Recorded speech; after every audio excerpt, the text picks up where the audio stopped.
Memang sedih korang.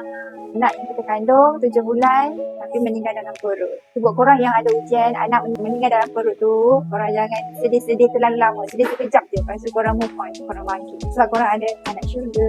So korang ada anak syurga. Anak kita ni nanti dekat syurga tak? Kita ada satu saham akhirat. Semua nak bantu sikit lah. Apakah faktor-faktor yang boleh menyebabkan baby kita meninggal dalam kandungan? Misalnya berapa bulan? 5 bulan ke, 6 bulan ke, 7 bulan ke, dah cukup bulan ke. Antara faktor-faktornya adalah nombor 1, kalau kita ni tak cukup air. Bolehlah mungkin air kita terlalu kering kan. Nak minum, tak terlalu pula air kosong macam tu. Menyebabkan macam tak pun tak nak minum. Minum banyak, nanti nak kencing pula.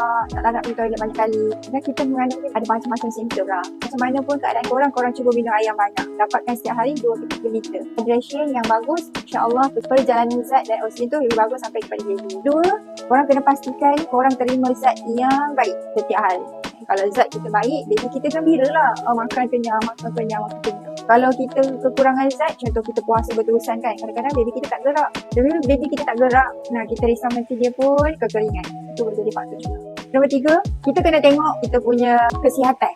Contoh kalau korang ada jangkitan kuman, demam lama sangat, ada masalah keputihan yang teruk, ada masalah kencing kotor. Kalau demam je pergi check cepat. Sebab kita perlu rawat. Kadang-kadang jangkitan kuman tu boleh menyebabkan jangkitan kuman dalam kita punya rahim. Jangkitan kuman tu menyebabkan baby kita terancam juga.